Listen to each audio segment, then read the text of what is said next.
North Korea is perhaps the most hermetic, closed-off, and isolated country on the planet. A country that now, in 2018, seems to be living in 1960.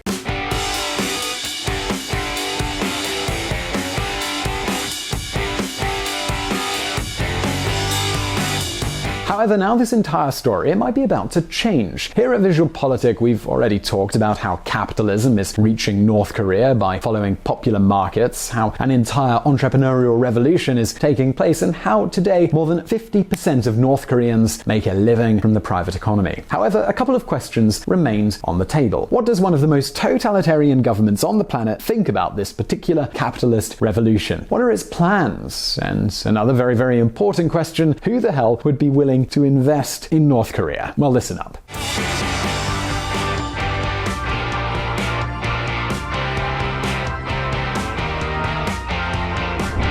These aren't the best of times.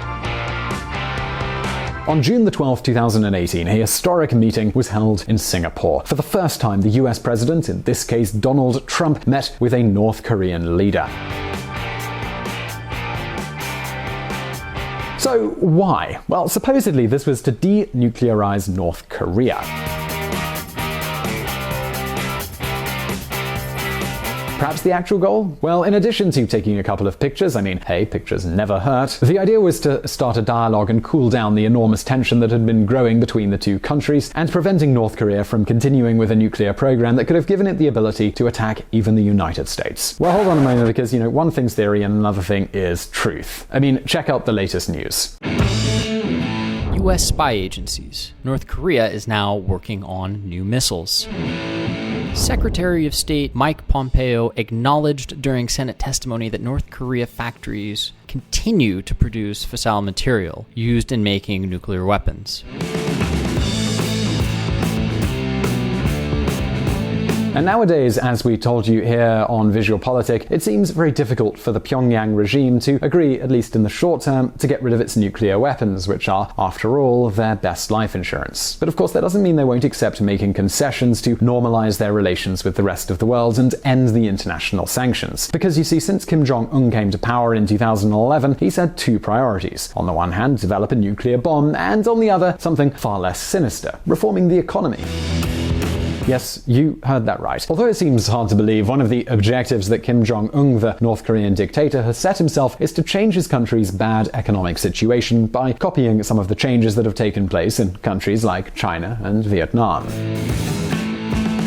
And check this out, once they develop their nuclear capabilities, Pyongyang's #1 priority is precisely this: to advance in economic development. Of course, to achieve this, they need to end international sanctions, which are causing enormous damage. Yes, we'll see how, though it may seem hard to believe, North Korea's situation could get even worse. For example, between the sanctions and the sinking of Venezuela, one of the few countries that had allied itself with North Korea, relations have collapsed.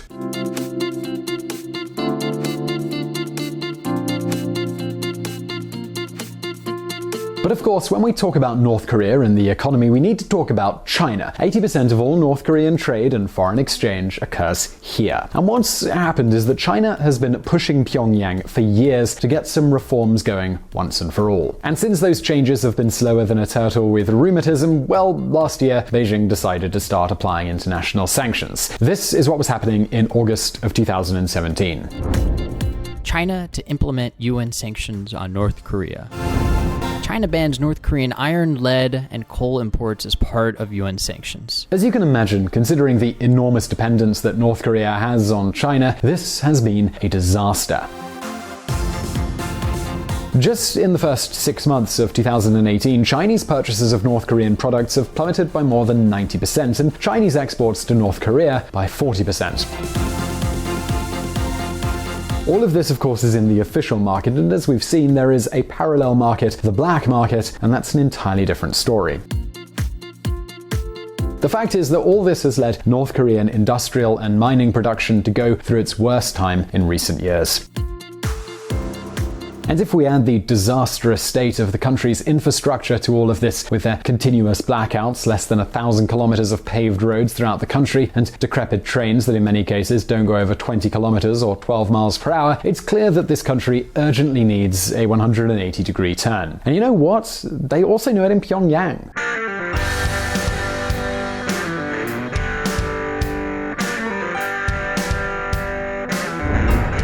Can North Korea become the new Vietnam?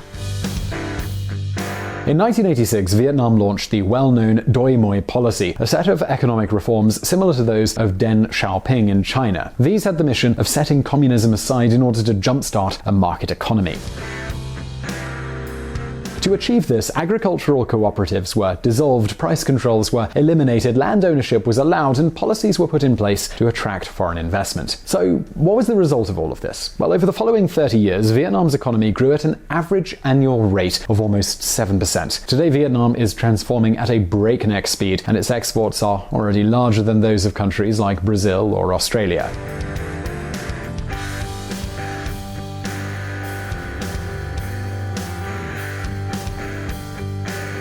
Well, at the last Inter-Korean summit in April between Kim Jong Un and the president of South Korea, Moon Jae-in, the North Korean leader expressed an interest in following the model of Vietnam. And following this line, the North Korean government has approved some significant measures in recent years. For example, it has promoted the creation of private markets, has given more autonomy to public companies, and has granted land parcels to peasants for private exploitation. However, despite all of this, there are two questions which we need to answer. Who on earth would be willing to invest in North Korea, and what else is the Pyongyang government willing to do? Well, listen up.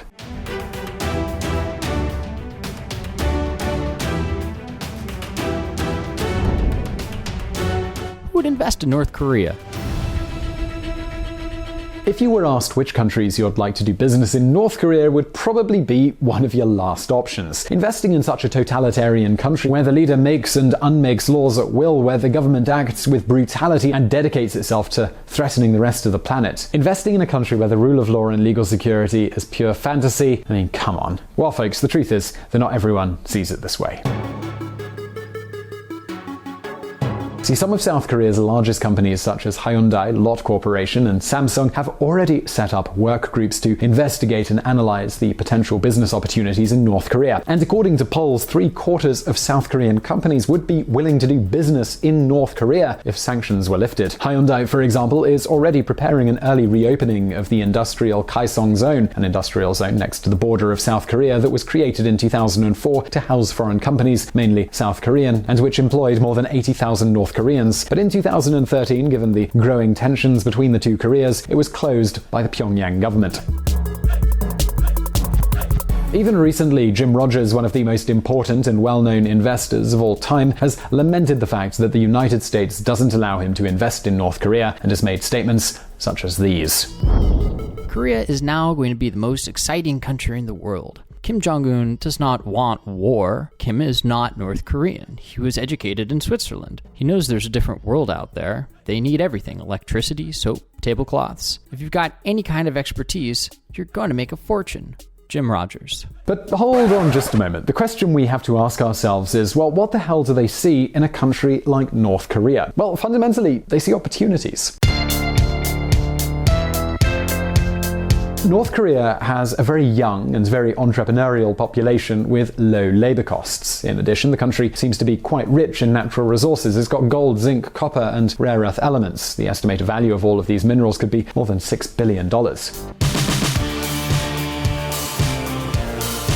Then, as Jim Rogers says, the country is still being built. It needs everything. And if that wasn't enough, it's also located between two economic powers, China and South Korea. You see, at the last Inter-Korean summit, the South Korean president gave Kim Jong Un a pen drive that included lots of the investments that South Korea would be willing to make.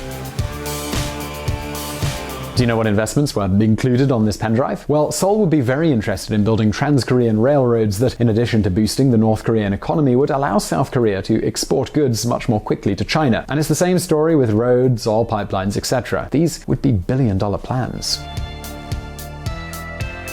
Of course, not everything is so simple, and enthusiasm is far from widespread. North Korea is a brutal dictatorship, corruption is huge, and the government can do literally whatever it wants. For example, it can expropriate. Bueno, pero es que usted tenga cuidado con lo que me responda, ¿sabe? Porque usted me está diciendo que el banco no está en venta, pero yo se lo puedo expropiar ya, inmediatamente si quiero.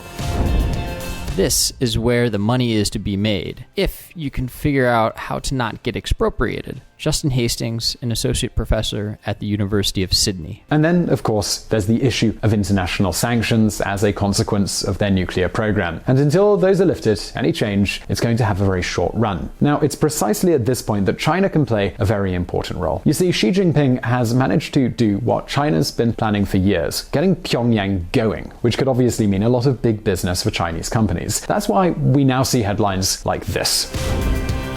China suggests sanctions relief for North Korea after Trump-Kim summit. And not only that, China has allowed the black market between both countries to flourish. It's accelerated the development plans in the border area and is already studying the imminent opening of special economic zones on the North Korean border. And then there's tourism, which is one of Kim Jong Un's government's greatest priorities. Listen up.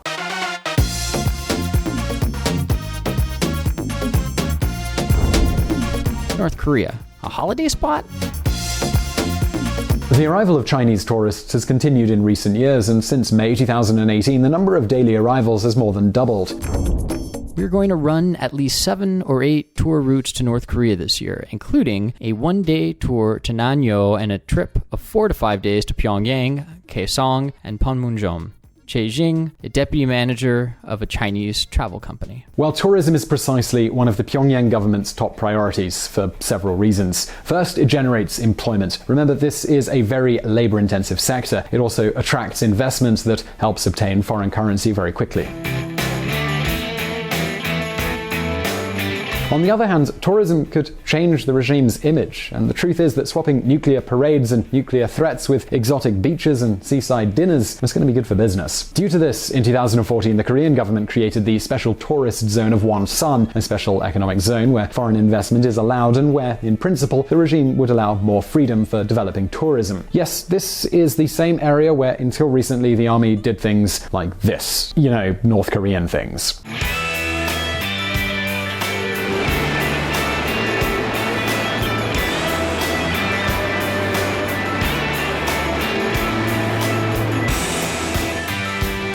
The fact is that with the nuclear program and the sanctions, results have been very scarce. However, Kim Jong Un, he wants to step on the gas. Without going any further, in 2017, the North Korean government sent a delegation to Spain, which is one of the major tourist powers of the world, in order to check out places like Benidorm or Marina d'Or. The idea was that this delegation would learn from them and get some ideas.